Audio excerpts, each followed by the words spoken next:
Deus bendito, Deus eterno, pedimos a tua graça, a tua misericórdia nos nossos corações, nas nossas vidas. Que a mão protetora do Senhor nunca se afaste de nós, nunca se afaste desse lugar.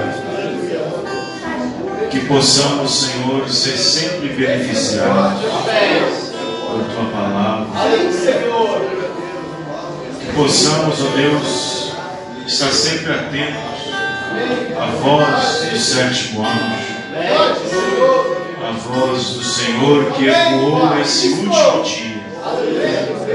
Essa voz que trouxe para nós a revelação, que trouxe para nós a restauração, que trouxe para nós a palavra restaurada, a semente original, de volta.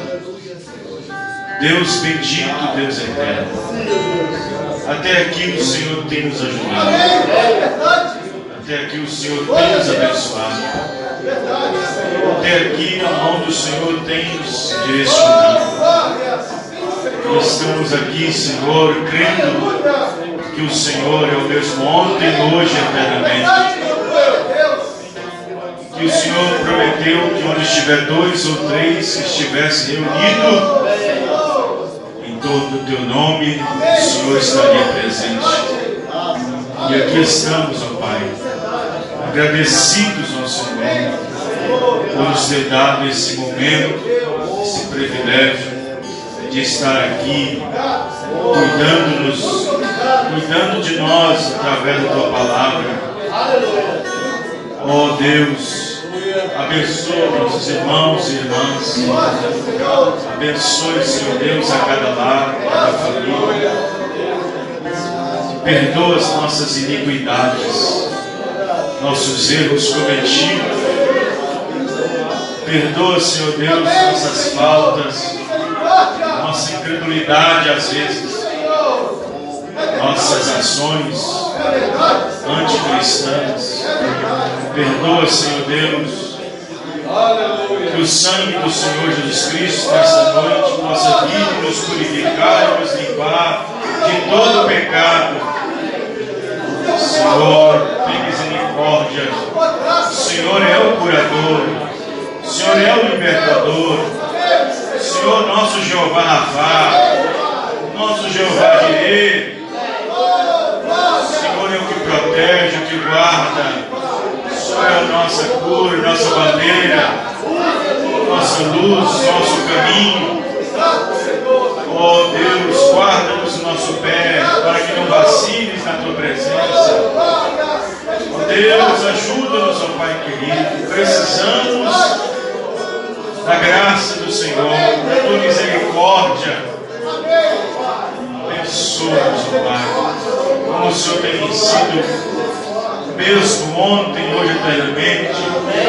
Vem nos abençoar novamente mediante a tua palavra. Abençoe nossos irmãos, abençoe aqueles que tiveram a intenção de vir, desejo de estar aqui, mas por uma ocasião, por alguma coisa não puderam. Abençoa, Senhor. Senhor nosso Deus, Senhor nosso Deus e Pai, toma nossos corações nessa noite, toma nossos lábios, nossos sentidos, nossos ouvidos, nossos corpos, ó Pai, possam estar rendidos, Senhor, nesta noite, no nome do Senhor Jesus Cristo.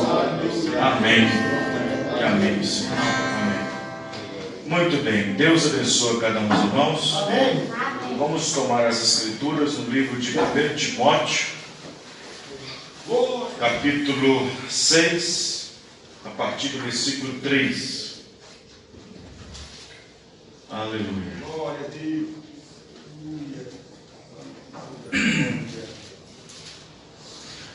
Nessa noite eu quero falar sobre o que significa doutrina.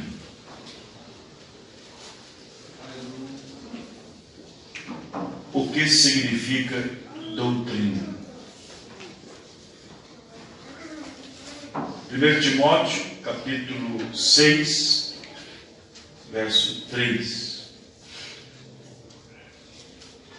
Se alguém ensina alguma outra doutrina e não se conforma com as sãs palavras de nosso Senhor Jesus Cristo e com a doutrina que é segundo a piedade,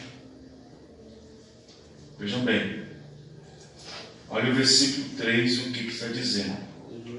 Se alguém ensina alguma outra doutrina e se não conforma com as sãs palavras de nosso Senhor Jesus Cristo e com a doutrina que é segundo a piedade, é soberbo e nada sabe, mas delira acerca de questões e contendas de palavras, das quais nascem invejas, porfias, blasfêmias, ruins suspeitas, contendas de homens corruptos de entendimento e privados da verdade, cuidando que a piedade seja causa de ganho. Aparta-te dos tais. Senhor Deus, ó Pai bendito, Pai eterno, eu creio na Tua palavra. Amém, Senhor. Eu creio na Tua palavra.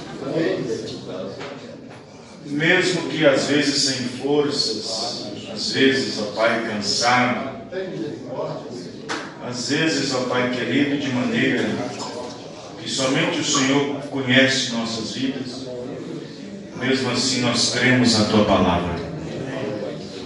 Não deixamos de crer na Tua palavra, porque não há outra palavra, não há outra doutrina, não há outro ensinamento, pois só tem um, assim como Deus é um, assim como a palavra é uma, assim como a fé é uma, assim como há um só batismo, um só Senhor, uma só fé. Ó Deus, nós cremos na unidade do Senhor. Abençoa-nos, ó Pai querido. Enriqueça-nos com a Tua presença, através da Tua palavra, que possamos sair daqui com o nosso entendimento melhor do que nós já temos. Ajuda-nos e acrescenta as bênçãos da leitura da Tua palavra. Amém e amém. Os irmãos podem se sentar. Glória a Deus. Graças a Deus. Ontem nós estivemos ali em Citrolândia, com um culto maravilhoso. Depois nós fomos lá para Maio Campos. Quer dizer, eu fui, né? Minha família já estava lá. Depois do culto eu fui para lá para o aniversário do pequeno Miguel. E vendo aquele tanto de gente ali,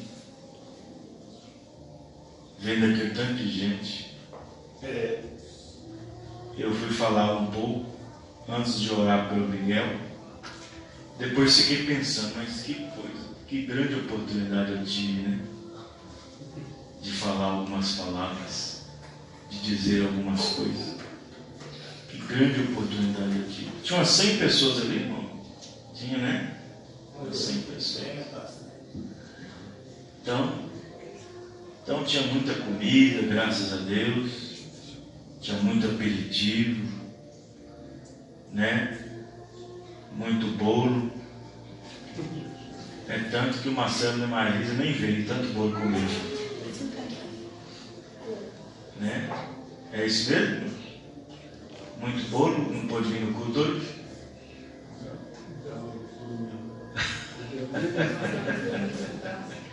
Está dormindo no carro? Mas também anda cansado também, esse final de semana tem puxado. Deve ter puxado bastante trabalhar ali, mexer com aquelas coisas, mover aquelas coisas de lá, fazer tudo, preocupar com isso, preocupar com aquilo, fica difícil mesmo. Até eu dormiria um pouco. Só não queria ter apelido de sonolento.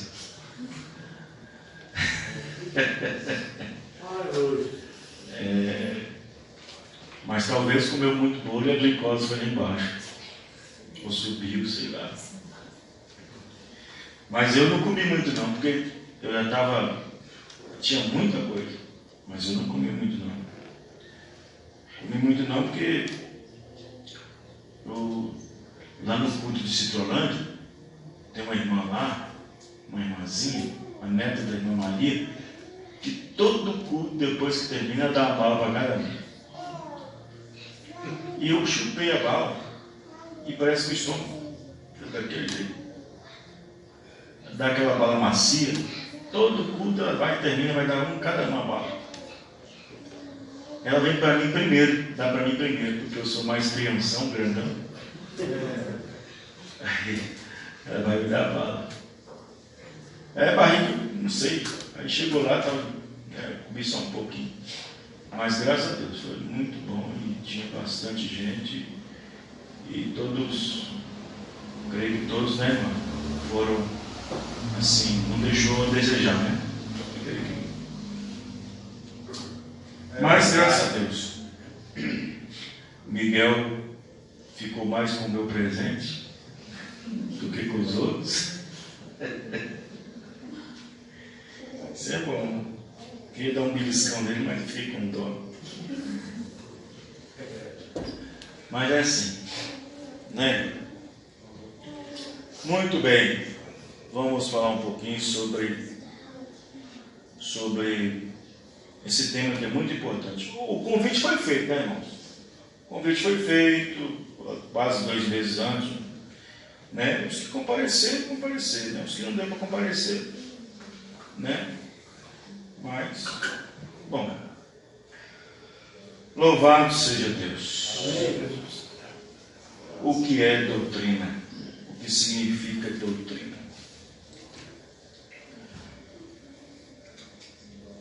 Cada igreja, cada nação tem uma maneira de ver o que significa doutrina. A Batista tem uma maneira de ver, a Pentecostal tem outra, as igrejas anglicanas têm outra maneira de ver, as igrejas mais conservadoras têm outra maneira de ver, as pentecostais têm outra maneira de ver. Então, cada sistema, cada denominação tem uma maneira de entender o que significa doutrina. Eu, por exemplo, quando eu era de uma denominação, de um sistema chamado Deus de Amor, lá nós tínhamos um culto por semana chamado de culto de doutrina. E quando nós íamos falar sobre doutrina, nós íamos falar sobre cabelo, sobre vestes, sobre pintura, sobre isso, sobre aquilo outro. E pensando nós que aquilo era doutrina. E nós pensávamos que aquilo era doutrina. Ou seja, toda segunda-feira era sempre a mesma coisa. Sempre a mesma coisa. Culto de doutrina. E a doutrina, nós, naquele tempo, naquele sistema pentecostal, entendia que a doutrina era comportar, era se comportar, era a maneira de se vestir. E nós pensávamos que isso era doutrina. E aí vem Paulo, e nós com a Bíblia na mão e não entendíamos. Paulo diz que isso é costume. É uma maneira apropriada da crente, do cristão viver. Ah, se não fosse o profeta para nos ensinar o que significa doutrina. Ah, se não fosse William Marion Branham. Ah, se não fosse. Nós estaríamos até hoje engolindo doutrinas, dogmas e preceitos de religião, empurrando com garganta abaixo. Mas vem o profeta irmão Branham e diz: doutrina é maneira de crer em Deus, e Deus é a palavra. Doutrina é a maneira de crer, e só existe uma forma de crer, uma maneira de crer. Não existe duas, três, quatro. Só existe uma maneira de crer. Só existe uma. Não existe duas, três, quatro. Assim como existe só uma fé, eu estou citando Efésios 4. Uma só fé, um só batismo, um só Deus, uma só doutrina. Não existe mais de uma, mais de duas. E doutrina é maneira de crer. Doutrina é a forma de como eu entendo tal assunto. Doutrina é a forma de como eu entendo determinado assunto. Isso é doutrina. Doutrina é maneira de crer. Doutrina não é costumes. Ah, pastor, quer dizer que a doutrina do tabernáculo, a irmã não corta cabelo, a irmã não usa calça, a irmã não pinta, a irmã não borda. Isso não é doutrina. Isso é costume cristão. Isso são obras cristãs, atitudes cristãs. Doutrina é o que eu vou ensinar aqui em cima sobre a palavra de Deus. Doutrina é o que eu vou ensinar sobre Deus. Doutrina é o que eu vou ensinar sobre as eras. Doutrina é o que eu vou ensinar sobre predestinação. Doutrina é o que eu vou ensinar sobre ser a serpente. Doutrina é o que eu vou ensinar sobre eleição. Amém, irmão? Isso é doutrina. Mas de como deve se comportar na casa de Deus ou fora da casa, isso não é doutrina. Isso é maneira, costume. É uma obra do Espírito Santo que vem dentro da pessoa, tira aquele velho espírito caprino de bode nele e nela e põe o Espírito Santo para agir como ovelha. Amém? Porque se uma pessoa recebe o Espírito Santo, precisa falar sobre o corte de cabelo de novo todo dia? Não. Toda semana? Se uma irmã recebe o Espírito Santo, tem que falar sobre a calça todo dia? Não. Se ela recebeu o Espírito Santo, a palavra, a natureza já foi mudada. Amém, irmão? Amém. A natureza foi mudada. Glória a Deus. Aquele velho comportamento foi mudado. Aquelas velhas roupas, aqueles velhos costumes, foi embora com a sua velha natureza. E agora, com a natureza nova, dada pelo Espírito Santo, não precisa dessas coisas. Certo, irmãos? Quem precisa ser lembrado disso é quem não recebeu o Espírito Santo ainda. Quem não recebeu o Espírito Santo ainda, aí sim precisa ser lembrado disso. Se eu ver uma mocinha na rua com uma saia justa, colada, rachada, ou mostrando os partes dos seios, os braços inteiros e aquela coisa toda curta, aí eu vou falar para ela: irmã, quando a senhora receber o Espírito Santo, a senhora vai se vestir corretamente, tá? Essa é a falta do Espírito Santo. Verdade. Então observe bem que só existe uma doutrina. E é aquela deixada e ensinada pelos apóstolos. Não há outra doutrina que não seja ensinada pelos apóstolos. Qualquer outro ensinamento, qualquer outra doutrina, qualquer outro ensinamento é anátema, conforme o apóstolo Paulo disse. Anátema quer dizer que é um evangelho amaldiçoado. Paulo quis dizer o seguinte: se alguém vem ter convosco e ensina outra doutrina, ele disse que é anátema. No livro de Gálatas ele disse que ele trouxe o evangelho. E se alguém ensina outro evangelho que vá além do que ele ensinou, seja anátema. Ou seja, é um evangelho amaldiçoado. Evangelho amaldiçoado. O que significa evangelho? As boas novas. E as boas novas hoje nossa é as velhas. Amém? E as boas novas hoje nossa é as velhas. Então, se alguém ensina outro evangelho que vá além do que eu ensinei, disse Paulo, seja considerado uma maldição, um anátema, isto é, vindo do inferno. Então observe bem, que para vocês entenderem, que se Trindade não está na Bíblia, é um evangelho que vem do inferno. Se Santíssima Trindade não é um ensinamento que vem dos apóstolos, é um evangelho anátema, é um evangelho amaldiçoado.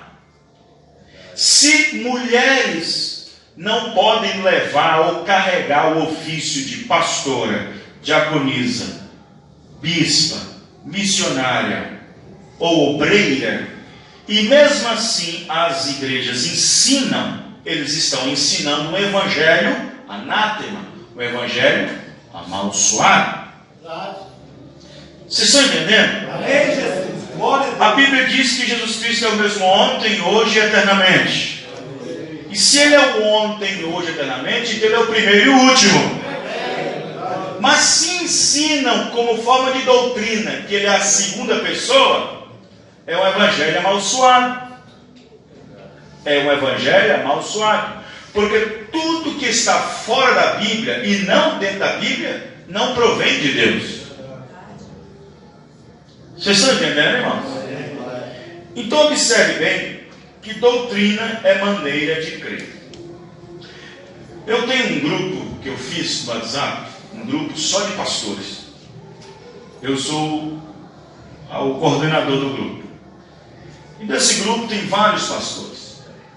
Vários pastores conhecidos no Brasil, pastor Luiz Mendes, pastor Agostinho da África, Germano, vários pastores aqui do Brasil também. E aí um outro ministro me convidou para participar de outro grupo de pastores. Eu falei, tudo bem, eu vou. Eu comecei a postar umas mensagens. E algumas postagens que eu postei começou a ferir a eles. Começou a arranhar a fé deles. Isso quer dizer, começou a fazer com que eles ficassem incomodados.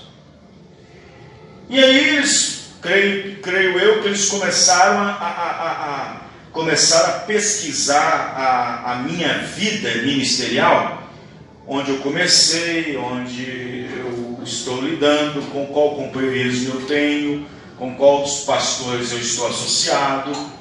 E então, sem falar diretamente, alguém postou lá assim, depois de uma publicação minha, publicou assim: mas eu não entendo como ministérios hoje no Brasil tem pastores casando 2, 3 vezes. E ninguém fala nada sobre isso. Em outras palavras, né? Aí eu falei, já sei onde ele quer chegar. Já sei muito bem onde ele quer chegar. Aí eu falei com ele assim, eu de novo, eu fiz outra matéria pequena. Eu falei assim, bom, meu irmão, casamento e divórcio sempre existiu e sempre vai existir até a vinda do Senhor Jesus Cristo. Problemas morais sempre teve no princípio, no meio e no fim. Se tais ministros da mensagem, por infelicidade, estão em alguma situação como esta, é um problema entre ele e Deus. Isso não atinge a igreja. Porém, a igreja escolhe ou não, se aceita ou não. Casamento e divórcio é um problema moral entre o obreiro e Deus, não é entre o obreiro e a igreja. Ele vai ter que acertar com Deus. Casamento e divórcio é um problema moral. Isso é doutrinal? Não. Mas problema moral só afeta aquela pessoa que está com a imoralidade. Mas problema doutrinário, além de levar ele, leva toda a igreja para o inferno. Vocês estão entendendo? Problema moral só atinge a pessoa em si. Ele vai ter que acertar com Deus sobre as suas atitudes. Vai ter que responder. Problema moral. Agora, problema ético. Agora, problema doutrinário é outra coisa. Porque doutrinário não leva somente a quem ensina, mas todos aqueles que estão sendo ensinados também e dando amém para aquilo. Quem está entendendo, irmãos? Vocês estão compreendendo o que eu estou dizendo? É isso aí.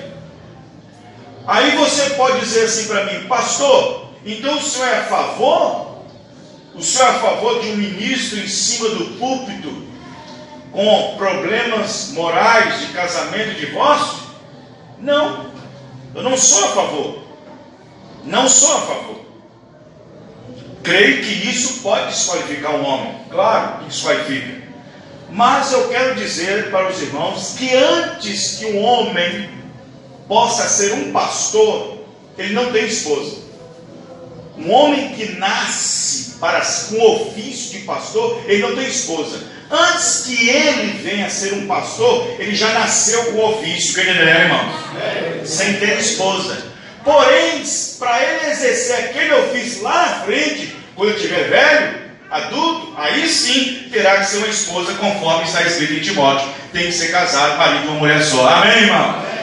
Mas o quíntuplo dos Efésios, pastores, profetas, evangelistas, doutores e apóstolos, a pessoa já nasce com aquilo. Ele não se faz um pastor, não se faz um apóstolo, não se faz um profeta. Já nasce assim. Amém, irmão? Agora, se ele vai ter um problema moral no futuro, é entre ele e Deus. Aí eu disse no final para a pessoa: eu prefiro dar a mão de companheirismo com alguém que tem um problema moral, mas que não tem problema doutrinário. Amém? Amém? Que não tenha problema doutrinário. Eu prefiro manter os laços de amizade com alguém que tem um problema moral, ético, seja lá o que for, casamento, divórcio, seja o que for, mas na sua mente está sã, na sua mente está curada, porque prega a doutrina correta. Amém, irmão? Todavia, não apoio aquela posição, mas eu prefiro me manter mais perto de tal pessoa do que uma pessoa com casamento corretinho, certinho e pregando besteiras, doutrinas erradas e heresias. Vocês estão entendendo, irmão? Então observe bem que doutrina é maneira de crer. Doutrina é maneira de crer. Doutrina é maneira de crer. Reforçando o que eu estou dizendo, uma vez fizeram a pergunta para o irmão Brano. Presta atenção no que eu vou acabar de falar para vocês aqui.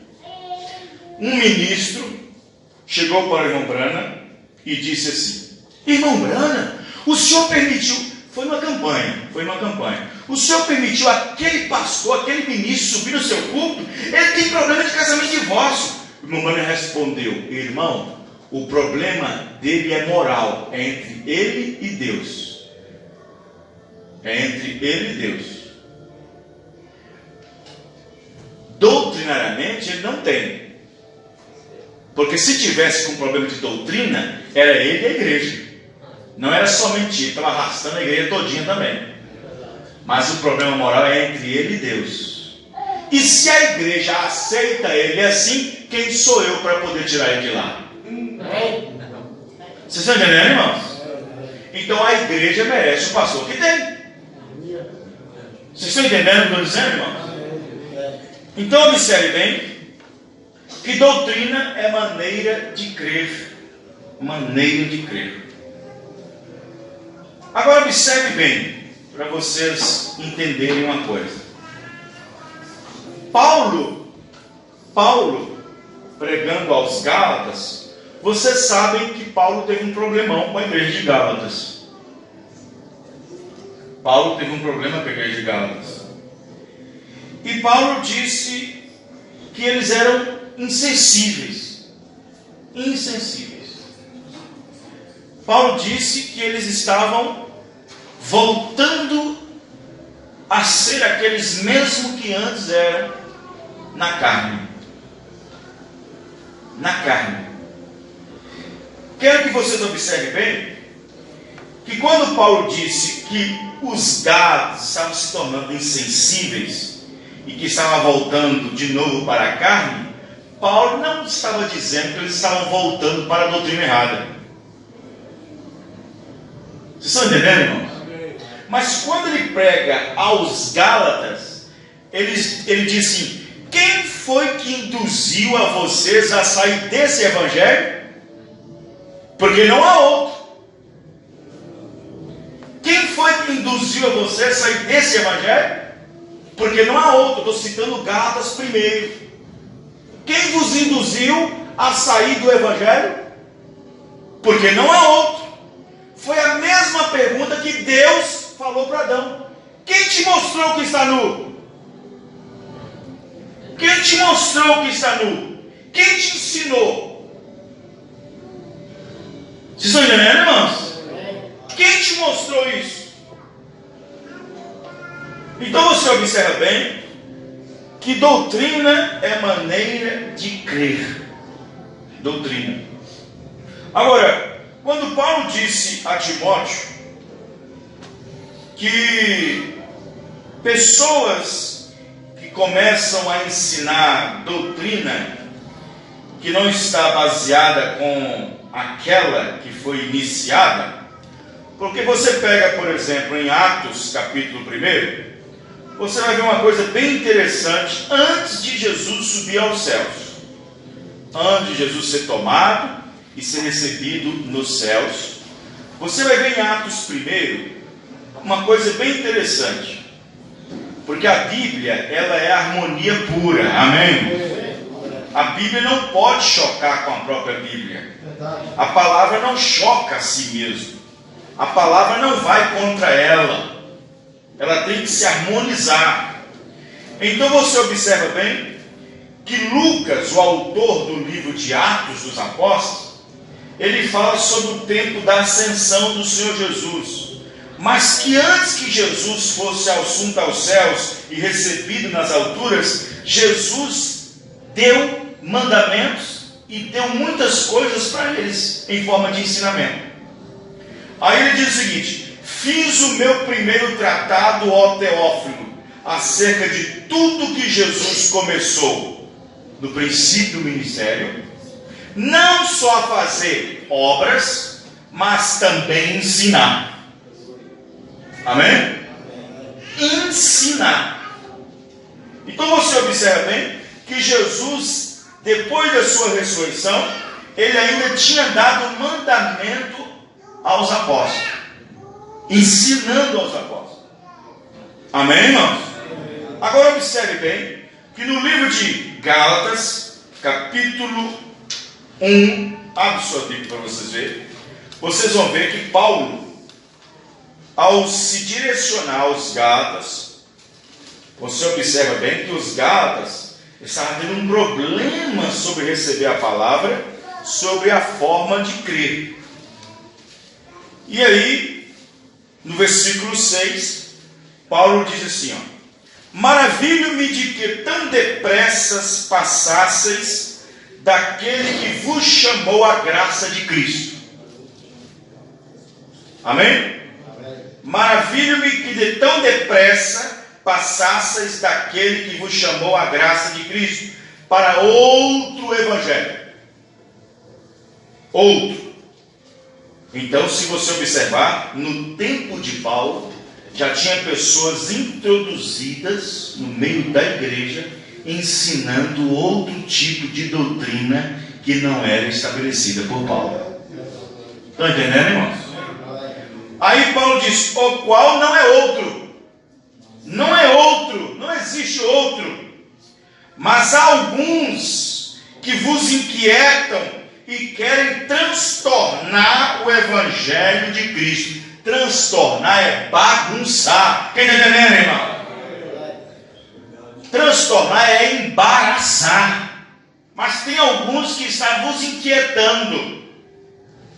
Sabe o que é inquietar? Inquietar é assim, ó. Vem ver, irmão, olha aqui, ó. Vem ver, aqui, ó. É assim, ó. É isso aqui, ó. Paulo quis dizer, inquietando. Mostra um parágrafo aqui, mostra um parágrafo ali, mostra um parágrafo aqui. Ouve essa fita aqui, você vai entender. Ouve esse CD aqui, você vai entender. Inquietando. Estão entendendo? Então observe bem que Paulo já estava ali, já vendo essas dificuldades das pessoas permanecer no que é verdadeiro. Paulo já estava vendo dificuldade no povo para permanecer no que é verdadeiro. E lá João, na sua epístola, no capítulo 5, verso 20, ele ensinou o que é verdadeiro. E no que é verdadeiro, isso estamos. Isto é, no seu Filho Jesus Cristo. Este é o verdadeiro Deus e a vida eterna. Os irmãos entendendo? Então, o que acontece? Paulo atribuiu às pessoas a se afastarem do centro da palavra. Paulo atribuiu às pessoas a encontrarem com a serpente. Porque Paulo diz o seguinte: eu estou tentando apresentar um povo a Deus. Eu estou tentando apresentar uma igreja pura para Deus. Pura, sem dogma. Pura, sem credo. Pura, sem meninice, sem cachorrice. Amém, irmão? Pura, sem fanatismo. Pura, sem tonterias. Eu estou tentando aprontar uma igreja noiva para o Senhor Jesus Cristo, pura, imaculada, virgem. Mas eu temo, por outro lado, que assim como a serpente enganou a Eva com a sua astúcia, possam os vossos sentidos, sentido é mente, sentido é doutrina, amém, irmão? Sentido é entendimento, é compreensão.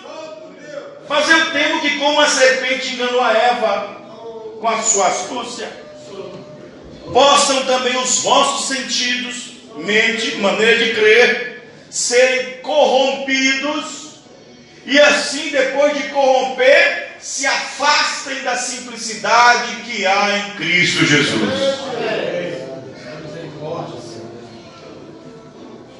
Então o espírito anticristo, ele veio exatamente para isso, para poder afastar você do caminho,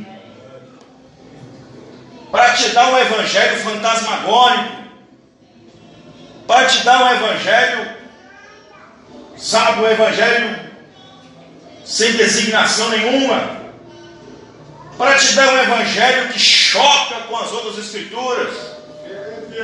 Quantas doutrinas não estão aí sendo inventadas cada dia, e cada uma passa 1 milhão de quilômetros de distância da Bíblia? Quantas doutrinas, até mesmo no seio do povo que recebeu a palavra revelada desse dia, quantos ismos não têm se levantado? Quantas crenças, quantas maneiras de crer foram introduzidas, foram colocadas, baseando-se em parágrafos da mensagem, quando diz uma coisa aqui, na outra mensagem está dizendo outra. Quando diz uma coisa naquela mensagem, na outra está dizendo outra. Então, como pode desarmonizar? Como pode chocar? A palavra de Deus não choca a si mesmo. Ela tem que pagar. Amém, irmão? Deus, verdade. Aleluia. Graças a Deus. O profeta diz: se Deus diz uma coisa aqui, ele segue seguindo dizendo aqui, aqui, aqui até o final.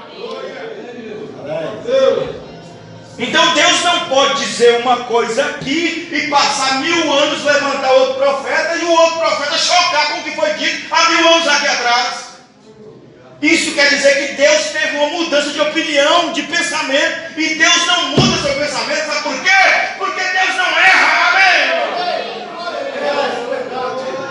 Nós é que erramos. Como eu falei ontem, Deus não erra o alvo.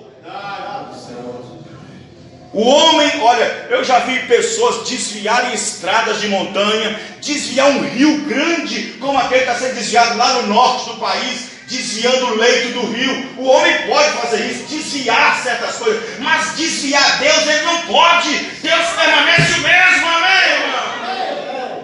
Oh, glórias! Então observe bem que Paulo estava tendo essa dificuldade das pessoas manterem firmes na palavra. Mas era impossível Paulo segurar as barras. Era impossível Paulo segurar. Era impossível Paulo fazer com que aquele espírito anticristo não entrasse.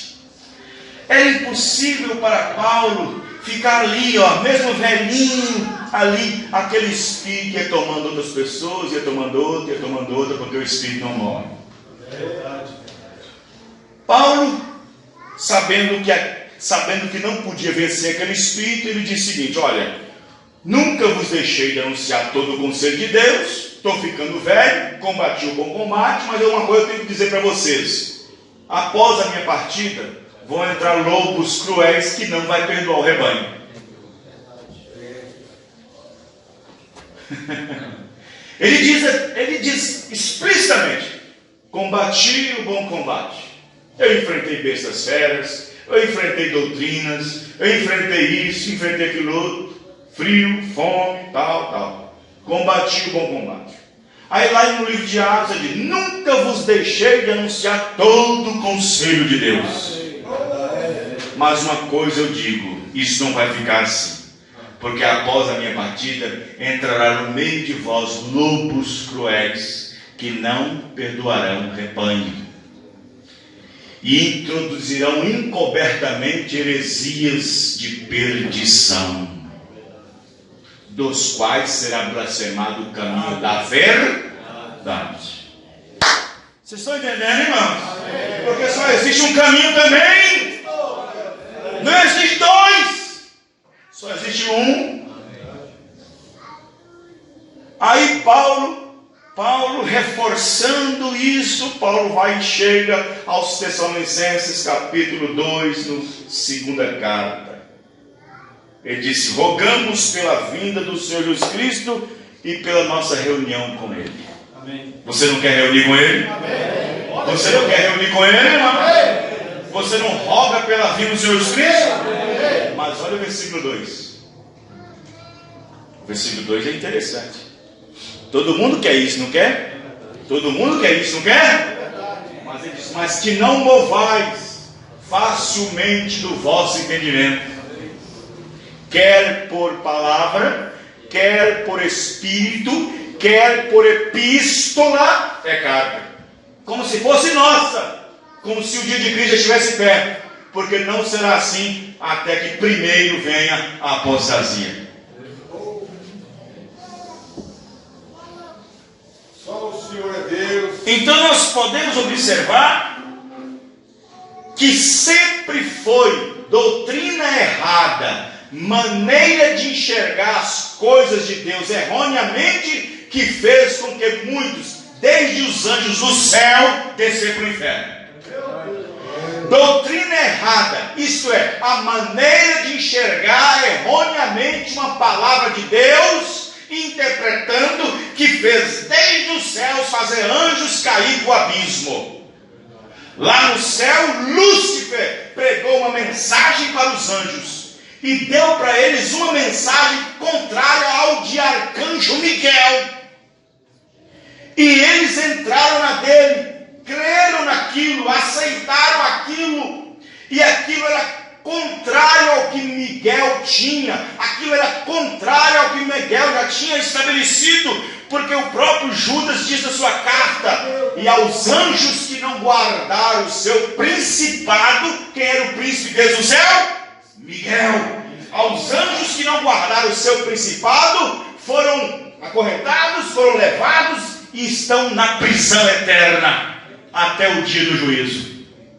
porque não guardaram o seu principado. E o príncipe deles lá no céu era Miguel. Foi na conversa de Lúcifer, foi na doutrina de Lúcifer, uma maneira nova de pensar, uma maneira nova, que eles então desceram para baixo. Então, doutrina errada, ensinamento errado, é tudo aquilo que é erroneamente aplicado mal, seja no tempo, na hora, no seu dia. Porque, veja bem, existem pessoas que estão pregando coisas que já ficou no passado. Existem pessoas que estão pregando e ensinando coisas que ainda vai ser para o futuro. Mas esquece do que Deus está fazendo aqui agora. O que Deus está fazendo aqui agora é a voz do sétimo anjo, tocando, gritando.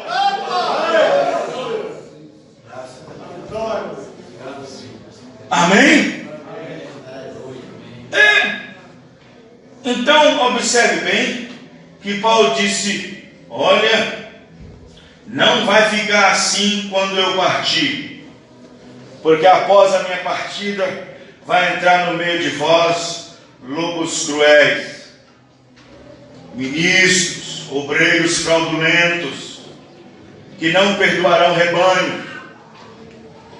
Então observe bem que quando João chega da ilha de Patmos, depois de sua reclusão ali, da sua prisão, ele volta depois de 1 ano e 7 meses, que ele estava preso na ilha de Patmos, volta para a cidade de Éfeso e vai apacentar a igreja de Éfeso, já no fim dos seus dias, já avançado em idade.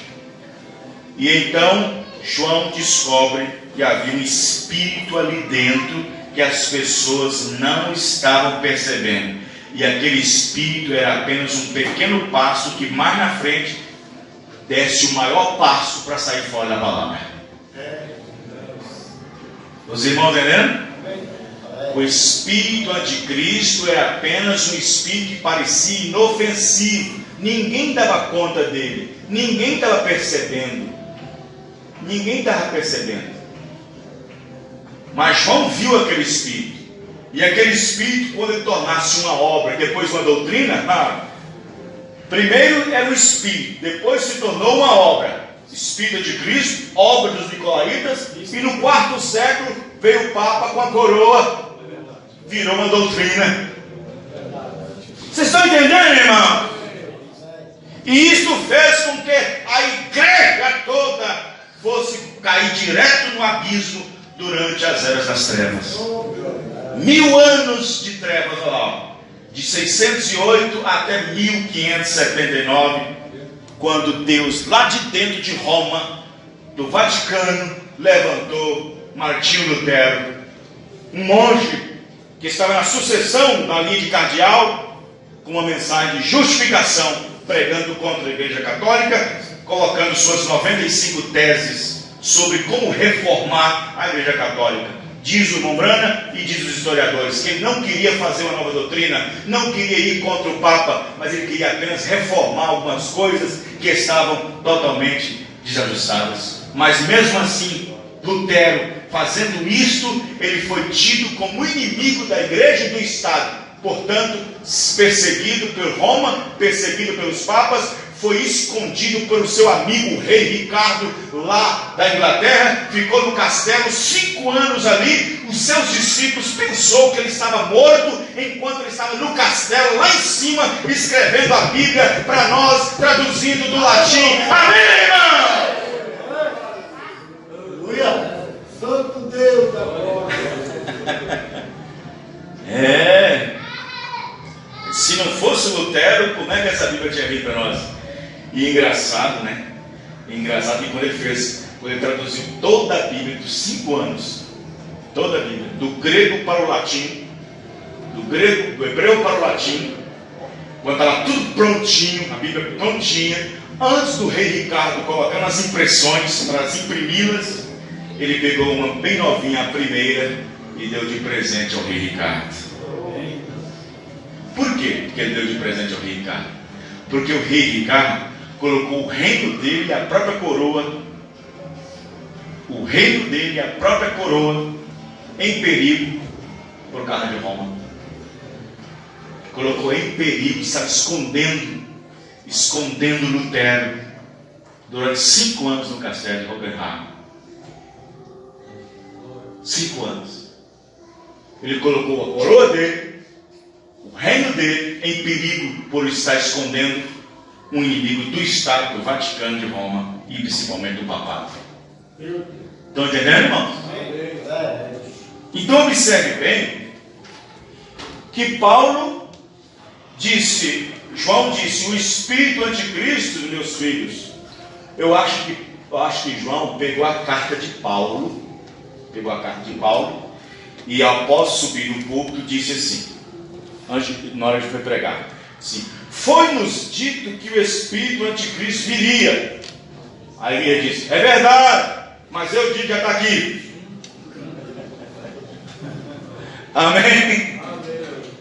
Na primeira era, já estava lá.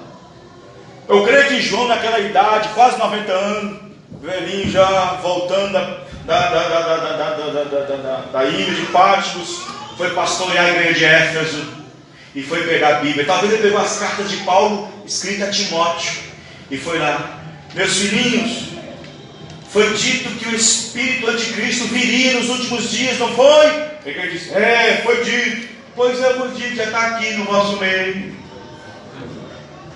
Aí o povo tomou espanto. Como? Está no nosso meio? Sim.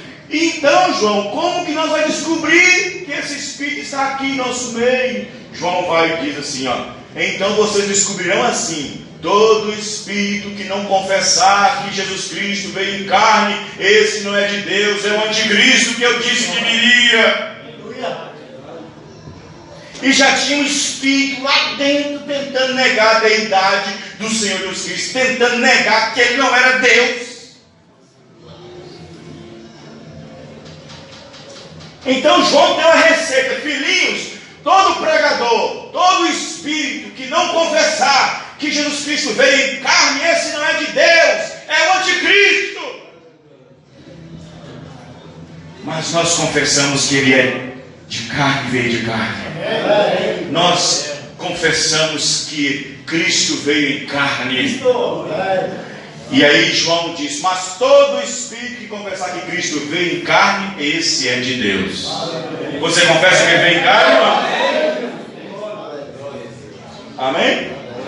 Então essas doutrinas não podiam ser paradas, porque o espírito já tinha sido infiltrado. Vocês estão entendendo, irmãos? Já tinha sido infiltrado. Então observe bem, que eu até notei aqui algumas coisas, para vocês entenderem o dia que nós estamos vivendo, o tempo em que nós estamos vivendo. Mombran disse que o nosso tempo do fim seria gêmeos. Mombran disse que na era da Laodiceia a mensagem encontraria gêmeos. Você sabe o que significa gêmeos? Gêmeos é idêntico, um parecido ao outro. E aí vem Mateus e disse que nos últimos dias haveriam falsos cristos, falsos profetas, tão parecidos com a coisa verdadeira, que se for possível enganaria o próprio eleito. Mombran disse, no tempo do fim a mensagem vai encontrar gêmeos, porque o esclarecimento, a pregação seria tão parecida, tão comovente, tão assim, tão contundente, tão assim, tão provada, que seria possível as pessoas cair dentro. Estão entendendo, irmãos? Então não tem como. Aqueles espíritos nos dias de Paulo, nos dias de João, aqueles espíritos são os mesmos espíritos hoje em dia. Aqueles espíritos não morreram, espíritos não morrem. Mesmo com a guerra nuclear, a batalha Magedon, Malaquias 4, quando não vai sobrar nem raiz nem ramo, mesmo com a guerra nuclear, os espíritos continuarão, não serão mortos, porque bala, festim, bomba atômica não pode matar o espírito. Mas quando vier aquela batalha de Gog e Magog, quando vir o fogo, que não é fogo de homem, virá o fogo de Deus do céu, aí sim eliminará os espíritos. Amém, irmão? Aí sim eliminará os espíritos. Mas enquanto tem uma pessoa na terra, um homem e uma mulher, estão sujeitos a esses espíritos. É verdade. Aí o profeta disse: e no tempo do fim, na mensagem do último dia, encontrará gêmeos. E nós, irmãos, estamos diante de grupos nesse dia de gêmeos. Esquece batista, metodista, pentecostal, presbiteriana, esquece isso, não tem nada a ver. Tira Deus na cabeça. Eles não servem nem para ser irmão mais novo, quanto mais para ser gêmeos, e nem mais velho. Encontraria gêmeos. Mombrana disse que falsos cristos se levantaria com a verdadeira coisa. O que é um falso profeta? Ungido. Um falso profeta pode subir aqui em cima do púlpito, ungido com a coisa certa, presta atenção, ungido com a coisa certa, que é o Espírito Santo, tomando o que é certo, a Bíblia, mas interpretando errado. Quer que eu repita? Um falso profeta, um falso ministro, pode subir aqui em cima com o Espírito Santo, que é certo, tomando a Bíblia, que é verdadeira, mas interpretando ela mal, erroneamente. É por isso que as pessoas não sabem o que é falsos cristos e falsos profetas, porque os falsos cristos e falsos profetas estariam ungidos com a coisa verdadeira, porém tomando do que é verdadeiro e ensinando errado. As pessoas não sabem o que é isso. Estão entendendo, irmão? Mas a um profeta ninguém engana. Amém, irmão?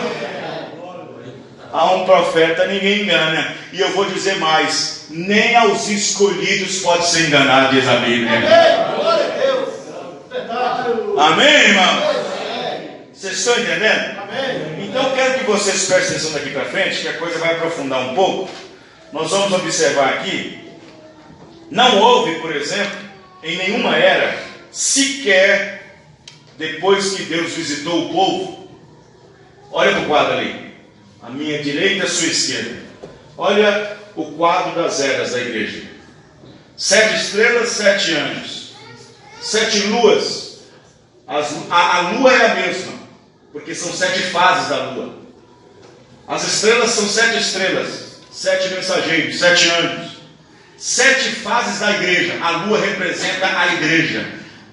7 fases da igreja durante 2000 anos.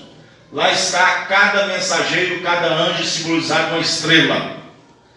Então nunca houve uma era sequer, depois que Deus visitou o povo com uma mensagem, por meio de um mensageiro, que depois que aquele mensageiro dorme no Senhor, que o povo, depois que fica, não se denomina. Verdade. Não se organiza. Nunca houve. Vou repetir novamente. Isso aqui é profundo. Vou repetir novamente. Nunca houve uma era em que Deus visitou o povo com uma mensagem, um mensageiro, e depois que esse mensageiro trovejou sua mensagem, sacudiu os eleitos daquela era, e que depois que Deus recolhe o mensageiro, faz ele dormir no Senhor, e que o restante do povo fica, depois de um tempo, é impossível que eles não se denominam.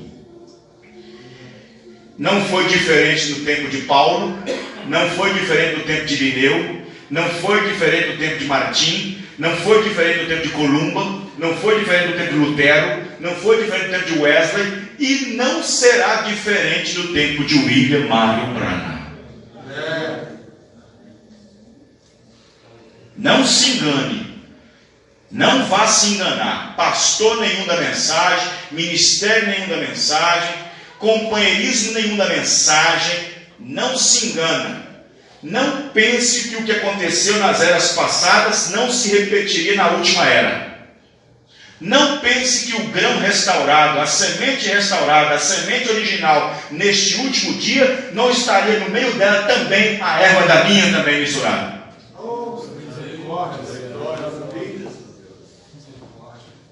Não pense. Não pense. 89 era de Éfeso. Toda vez que Deus dá uma visitação do Espírito Santo. Quando é que Deus visita? Em cada era, em cada mensageiro. Aquele que tem ouvido, ouça o que o Espírito diz à igreja. O Espírito está dizendo através do mensageiro. Aí vem o profeta na era de Éfeso. Toda vez que Deus dá uma visitação do Espírito Santo em cada era, e depois disso o povo obtém sua liberdade, depois de um tempo se escraviza e volta para a mesma base de onde saiu. Talvez não volta para a antiga denominação, talvez não volta para o antigo clero, talvez não volta para a antiga organização, mas talvez aquilo que era praticado na organização é praticado onde está agora. Estão entendendo, irmãos? Então observe bem que não vem pastor dizer no meu ouvido, não vem ministro dizer no meu ouvido, não vem pastor grande ou pequeno dizer no meu ouvido que nessa última era o povo que recebeu a mensagem para a última era não vem se denominar. Eu digo uma coisa, a mensagem jamais denominaria. Porque ela é Deus, ela não pode se denominar. Mas o povo é diferente. O povo é diferente. E eu vou dizer uma coisa para vocês aqui, ó. E eu vou dizer uma coisa. E oxalá que até nós mesmos não nos encontremos denominados. Os irmãos estão entendendo, irmãos? Oxalá. Oxalá. Porque o Mobrana disse que quando Deus dá uma visitação do Espírito Santo por meio de um mensageiro e funde aquela era com uma mensagem, o profeta disse que depois que o mensageiro parte para o Senhor, o grupo que fica começa a denominar, começa a formar grupinhos, começa a organizar. Não, eu creio dessa maneira. Paulo diz assim, mas eu creio dessa maneira. Eu acho que Paulo quis dizer isso. Eu acho que Paulo quis dizer aquilo outro. Não, William Branham quis dizer isso. Por isso que nós agora cremos assim. Não, William Branham disse que por isso que agora nós cremos assim. O profeta diz, no momento que organiza, morre ali mesmo.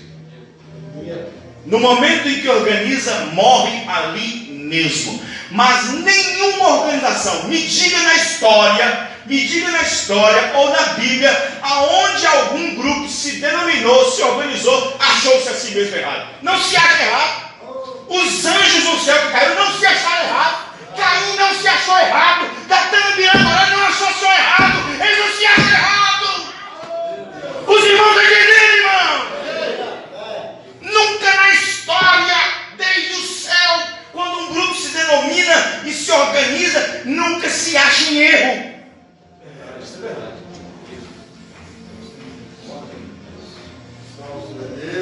Pergunta os pentecostais se estão errados. Não, nós não estamos. Pergunta o batista se está. Não, nós não estamos. Verdade. Pergunta o metodista, Sabriano. Não, nós não estamos. Estão organizados até os ossos. Mas não sabem que estão. Não se dá por organizado.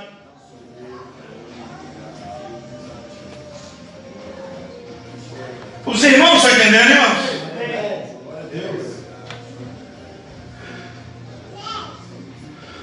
Não houve uma era sequer que depois que Deus visitou o povo com uma mensagem, e depois que esse mensageiro sai de cena, que após um tempo não se denominam o povo que havia recebido. Irmãos, presta atenção. Paulo estava combatendo ismos no seu dia, ele ainda em vida.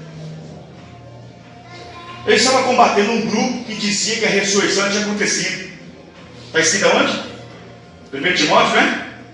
Meus Coríntios, meu Timóteo, estava combatendo um grupo que dizia que a ressurreição já era acontecida, que era Mineu e Fileto, 2 obreiros da mensagem do companheiro de Paulo. Paulo disse: eu vos entreguei a Satanás para que eles aprendessem a não blasfemar. Paulo chegou a dizer que muitos creram neles e naufragaram na fé. Aí Paulo teve que encarar Alexandre, o latoeiro. Paulo disse: ele me causou males demais. Depois Paulo vê Demas abandonando ele. Demas me desamparou, Timóteo, amando o presente século. Paulo já estava ali brigando. O que é, irmão? Paulo já estava encontrando resistência no seu próprio ministério. Agora observe bem, William Branham, no seu dia, combatendo aquela víbora, aquela serpente, como ele viu na visão. Branham com o cajado na mão, tentando acertar a serpente aqui, a serpente ali, ele tentando acertar a cabeça. Aquela visão foi causada, aquela visão foi dada por causa de algumas coisas que estavam acontecendo na igreja. Uns estavam vindo de fora chamando o Branham de Cristo, Messias, e ele quebrando aquele espírito. Outros tentando batizar em nome dele. Ele disse: não faça isso, vocês serão culpados se vocês irem diante disso. Aí o Branham teve uma visão, lutando com a serpente, e aquela serpente estava no meio da arraial, fermentando o povo com esses ensinamentos. Aí até que o irmão Branham bate de cá, bate de lá, acertou o espinhaço dela. E quando acertou o espinhaço dela, deu um pulo e caiu dentro do lago, caiu dentro da poça de água. O irmão Branham disse: eu não pude mais pegá-la. O irmão Branham disse: não foi por bater nela, eu bati. No entanto, essa doutrina vai continuar, porque entrou no meio do povo. A água representa o povo. E está aí até hoje. Novo nome.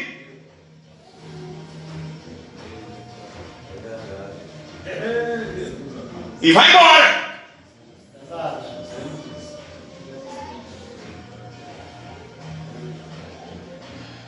Essas coisas não é fácil, não.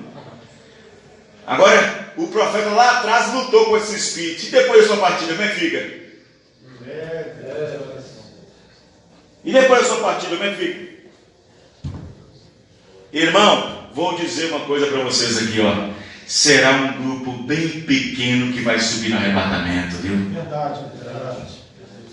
Será um grupo bem pequeno, mas muito pequeno, que vai subir no arrebatamento. Vai ser um grupo muito pequeno, mas tão pequeno, que a Bíblia diz, o profeta diz que a noiva tem que chegar à ponta da agulha pirâmide. Olha lá na minha direita, na minha esquerda, lá. Tem que chegar na ponta da agulha pirâmide. Parágrafo 242, está tudo lá no perfeito, diz o irmão Branham. A noiva tem que chegar na ponta da agulha pirâmide. E tem que chegar, sabe por quê? Para cumprir o que Jesus disse em Lucas 17. Como foi nos dias de Noé, também seria nos dias da vinda do Filho do Homem. Quantas almas foi salvo? 8. Será um grupo muito pequeno que vai subir na terra.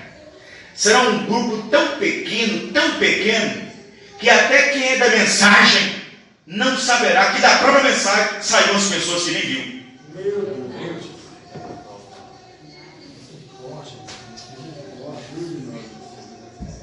Os irmãos estão entendendo? Será um grupo tão pequenino, que não pense você que o arrebatamento será para aqueles que saiu da denominação e veio para a mensagem. O arrebatamento é para aqueles que veio da denominação e andaram na mensagem, e que dentro da mensagem foram batizados pelo Espírito Santo, formando um corpo, tornando a noiva invisível do nosso Senhor Jesus Cristo. Glória a Deus. Amém. Amém? Sabe, eu vou dizer para você aqui, ó, Eu vou dizer para você, quem poderia dizer para Moisés que a noiva invisível de dentro de 2 milhões de pessoas era Josué e Caleb? Quem poderia falar? Ninguém poderia falar. Verdade. E no entanto, os dois que entrariam na Palestina estavam no meio dos 2 milhões que saiu do Egito. E eu vou dizer para você, a verdadeira noiva que vai subir no arrebatamento está dentro do povo da mensagem. Mas que tipo de mensagem, pastor? Mensagens cheias de tonteria? Eu preguei outro dia. Há muitas doutrinas, só existe uma. Se nós pensar como os batistas pensam, como os pentecostais pensam, não, no dia do arrebatamento, Deus vai levar um pouquinho da batista, um pouquinho da adventista, um pouquinho da assembleia, um pouquinho da pentecostal, um pouquinho. Então quer dizer que cada um com fé diferente vai entrar no céu. Aí a confusão sai da terra e vai para o céu. Aí, se o povo da mensagem pensar assim, não, no dia do rapto vai subir um pouco do novo nome, um pouco daqueles que Jesus já veio, da dualidade, do milênio. É assim, então a confusão sai da terra e entra no céu de novo. Não, irmão, vai subir uma noiva, mas é daquela que está pregando a única doutrina verdadeira. E vocês não entenderam. Vai subir um pequeno grupo dentro do grupo que está pregando a verdadeira doutrina.